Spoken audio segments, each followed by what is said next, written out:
Last week, President Cyril Ramaphosa delivered his State of the Nation address, which would later be described as tone-deaf and out of touch with the realities of South Africa. Some political parties have also accused him of using the platform to campaign for the ANC. If the allegations are true, did it work? Does a SONA or any discussion really change the views of voters, or have they all made up their minds already? Joining us now is Patrick Kulati, Chief Executive Officer at Good Governance Africa. Patrick, thank you so much for your time and for joining us this afternoon. Now, we listened to the State of the Nation address. Do you believe that was a campaign that the President could have done for the current administration and for the current governing party to be able to garner more votes in the next election? Good afternoon, Katlego, and to your viewers as well. This is a year of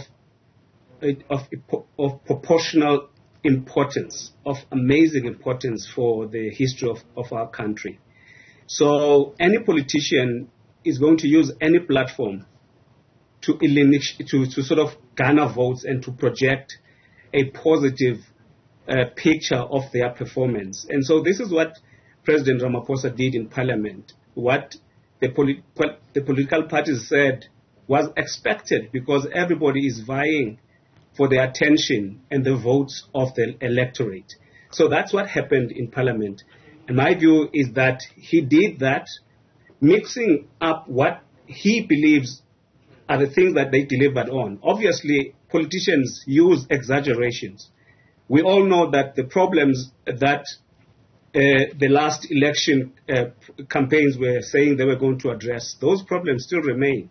We still have load shedding, we still have crime, we have violence, we have so many of the problems.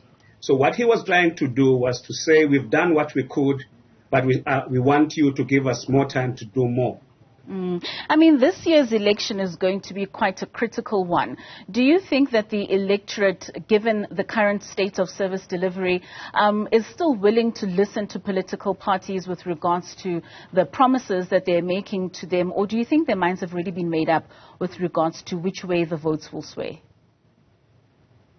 Katlego, judging by the turnout in some of the manifesto launches that we've seen recently, clearly there is a lot of people who still want to listen to what politicians have to say. They are brought into these venues by their political parties, and some of these people are supporters, some of them are there to just listen to what is being said.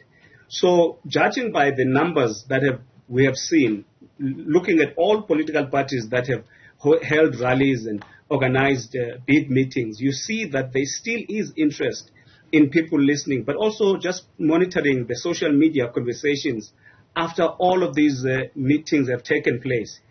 South Africans are still interested to hear what politicians want to say. Whether or not that is going to convert into voting for those political parties is something that we will see after the elections. And with that said, I mean, how important is it for politicians to communicate effectively with the electorate, especially given some of the dissatisfaction that many people will have with regards to who's been governing, whether it's been through coalitions or through parties governing on their own?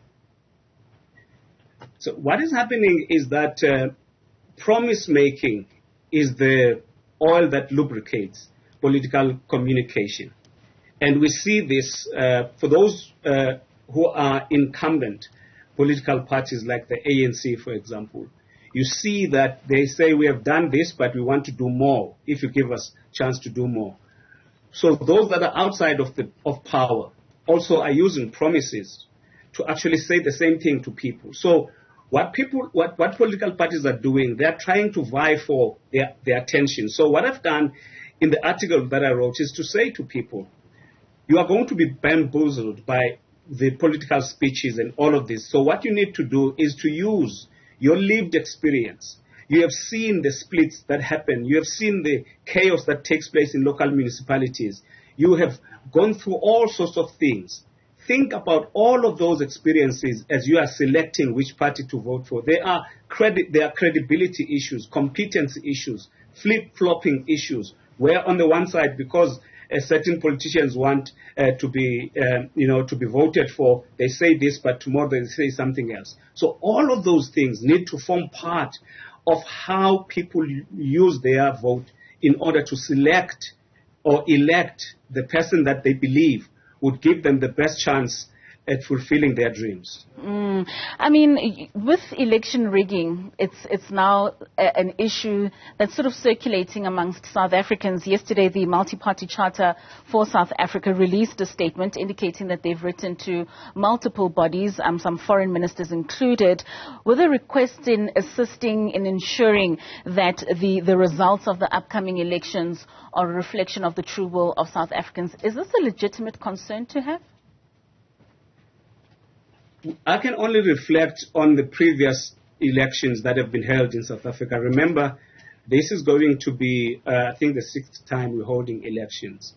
And so during all of those times, the elections were declared fair and free, by and large, because there are these election monitors from all over the continent and from all over the world. So we can trust that the IEC, which has proven itself to be highly competent to this point, are going to do a great job and improve on their previous thing. Obviously, there will always be issues around the election time or on the election day.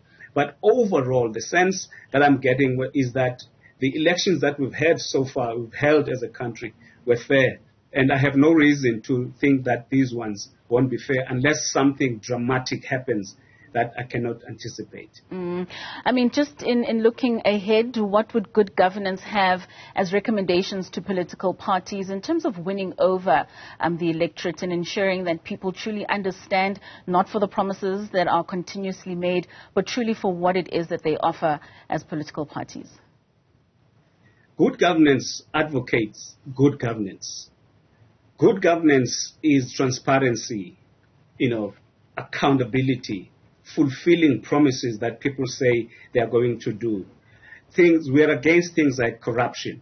So what we need as a country are leaders, are political leaders who are going to be faithful to the Constitution, who are going to avoid pilfering and misusing public resources. We want people that are going to be trustworthy, competent in what they are doing, not people that are going to be put there simply because they could pull in crowds, but their character is far from what is expected. So for us, we'd like political parties to be serious about the project of improving South Africa. We have been through 30 years, and all these years, there's a lot that needs to be done, and we want things to be turned around for the benefit of civilians. All right, Patrick, thank you so much for your time. That was Patrick Kulati, Chief Executive Officer at Good Governance Africa, speaking out there to political parties for the upcoming general elections and truly